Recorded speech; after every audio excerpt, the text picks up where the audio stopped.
Indian politics में ज्यादा कुछ सर्टेन नहीं होता, लेकिन अगर हम ध्यान से देखें तो लगभग हर पॉलिटिशियन में एक कॉमन ट्रेड जरूर मिलता है। जब वो ऑपोजिशन में होता है तब उनका टोन और लैंग्वेज बिल्कुल अलग होता है, लेकिन जैसे ही वो गवर्नमेंट बना लेती है या रूलिंग अलायंस ज्वाइन कर लेती है तो उनका बातें और एटीट्यूड काफी बदल जाती है। मतलब 2014 इलेक्शन से पहले बीजेपी के बड़े बड़े प्रॉमिस याद कीजिए। स्मार्ट सिटीज, ब्लैक मनी वापस लाना, करप्शन खत्म करना, कांग्रेस की पॉलिटिकल पावर को खत्म करने के बाद और हर इंडियन अकाउंट में 15 लाख रुपए आने का प्रोमिस। अरे एक बार ये जो चोर लुटेरों के पैसे विदेशी बैंकों में जमा है ना, उतने भी हम रुपये ले आए ना तो भी हिंदुस्तान के एक एक गरीब आदमी को मुफ्त में 15-20 लाख रुपए यूं ही मिल जाए। इस वीडियो का टॉपिक एनडीए या बीजेपी नहीं है, ये कुछ और है जो आप नॉर्थ रीजन की पॉलिटिक्स में बहुत कॉमन और फेमिलियर होता जा रहा है। इस वीडियो में हम पूरी एक्सप्लेन करने के लिए कोशिश करेंगे कि कैसे बुबाग्रा शायद आप रियलाइज कर रही है कि प्रॉमिस करना डिलीवरी करने से बहुत ज्यादा आसान होता है और आने वाले कुछ महीने में त्रिपुरा स्टेट और उनकी पॉलिटिकल फ्यूचर दोनों के लिए बहुत क्रूशियल होने वाली है।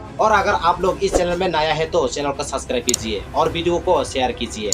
नमस्कार, मैं राहुल, आप देख रही है DA28 कैपिटल्स।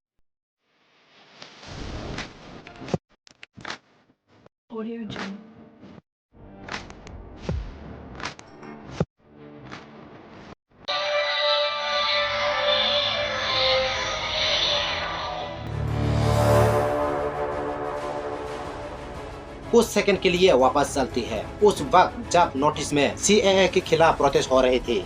ज्यादातर कुछ स्टेट में प्रोटेस्ट जल्दी खत्म हो गई थी, लेकिन त्रिपुरा में सीएए और एनआरसी को लेकर जो टेंशन थी उनका इम्पैक्ट काफी गहरा था। बुबाग्रा ने सितंबर 2019 में कांग्रेस पार्टी को छोड़ दिया था क्योंकि उनका मानना था कि पार्टी इंडिजिनियस त्रिपुरी लोगों के इंटरेस्ट को सीरियसली नहीं ले रही थी। उनकी रजिस्ट्रेशन के पीछे सबसे बड़ा रीजन था एनआरसी की डिमांड।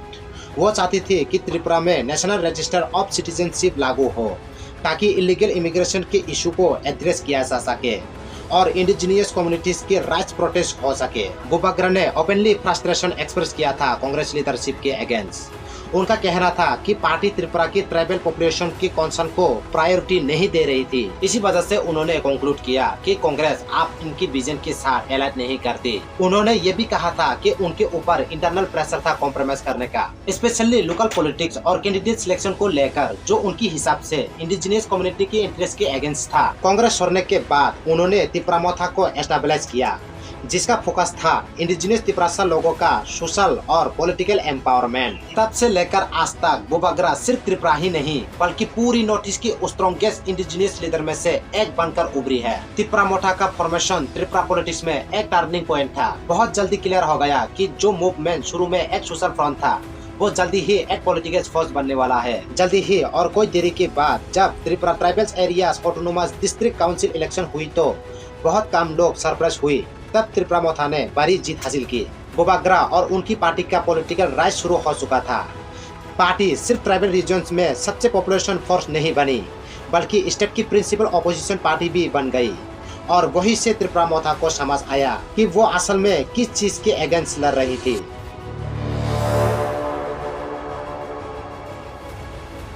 जब 2023 त्रिपुरा असेंबली इलेक्शन आई तब भी ज्यादा लोग सरप्राइज नहीं हुए। कांग्रेस और टीएमसी ने काफी नॉइज क्रिएट की, लेकिन इवेंचुअली बीजेपी और त्रिपुरा मोथा ही लीडिंग पार्टीज बनकर सामने आई है। बीजेपी ने बंगाली और ट्राइबल्स दोनों रीजन्स में अच्छा परफॉर्मेंस किया, लेकिन त्रिपुरा मोथा ने 13 ट्राइबल सीट जीतकर स्ट्रॉन्ग मैसेज दिया।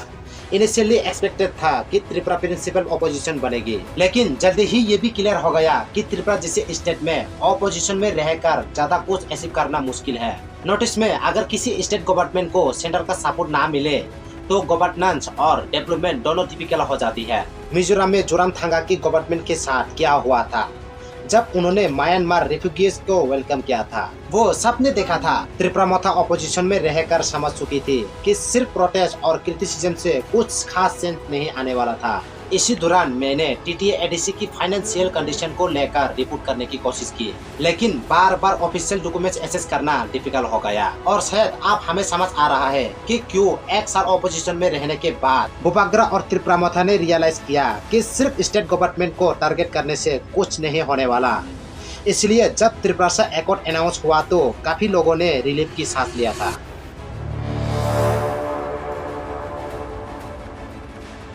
जो लोग नहीं जानती है उनके लिए शॉर्ट में समझती है कि त्रिप्रासा एकॉर्ड क्या था। त्रिप्रासा एकॉर्ड इस साल साइन हुआ और इससे त्रिपुरा की इंडिजिनियस त्रिप्रासा कम्युनिटीज के लिए एक सिग्निफिकेंट मिलस्टोन माना गया। ये एग्रीमेंट गवर्नमेंट ऑफ इंडिया और त्रिपुरामथा की रिप्रेजेंटेटिव के बीच हुआ था, जिससे लीड कर रही थी महाराजा बुबाग्रा। त्रिप्रासा एकॉर्ड का मेन फोकस था इंडिजिनियस कम्युनिटीज के socio political rights, land culture और लैंग्वेज को प्रोटेक्ट करना। इसमें TTA-ADC को ज्यादा फाइनेंशियल ऑटोनॉमी और एडमिनिस्ट्रेटिव पावर देने की बात भी कही गई।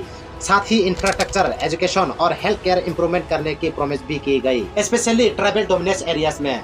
लेकिन एकॉर्ड ग्रेटर त्रिपुरालैंड या NRC जैसे मेजर डिमांड्स को फुलफिल नहीं करता था। फिर भी इससे एक पॉजिटिव स्टेप बताया गया जो हिस्टोरिकल ग्रीवेंस को एड्रेस करने की डायरेक्शन में इम्पोर्टेंट माना गया। क्रिटिक्स ने वार्निंग भी दी थी कि एकॉर्ड की सक्सेस सिर्फ तभी पॉसिबल है जब गवर्नमेंट सिंसियरली प्रोमिस इम्प्लीमेंट करे। त्रिप्रासा एकॉर्ड का साइनिंग नॉर्थ ईस्ट इंडिया की एक बड़े मूवमेंट के बीच हुआ, जहां इंडिजिनियस कम्युनिटीज ज्यादा पॉलिटिकल रिप्रेजेंटेशन और सेल्फ डिटर्मिनेशन की मांग कर रही थी। और ऑनेस्टली एक सवाल यहाँ उठता है, त्रिप्रासा एकॉर्ड में ऐसा क्या प्रॉमिस किया गया है जो पहले बीजेपी या सेंटर ऑलरेडी प्रॉमिस नहीं कर चुकी थी? इंडिजिनियस कल्चर प्रोटेक्ट करने के बाद ये तो इंडिपेंडेंस की बात से हर गवर्नमेंट करते आई है, लेकिन NRC याद है ना, NRC ही वो मेजर रीजन था जिस वजह से बुबाग्रा ने कांग्रेस छोड़ दिया था। तो आप क्या त्रिपुरा NRC की और करीब है? सिंपल आंसर है नहीं।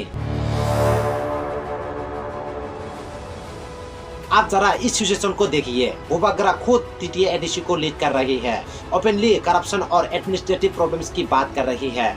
मैं और ज्यादा दिन नहीं रहने वाला हूं। मुझे फ्रस्ट्रेशन है, मुझे घुटन है।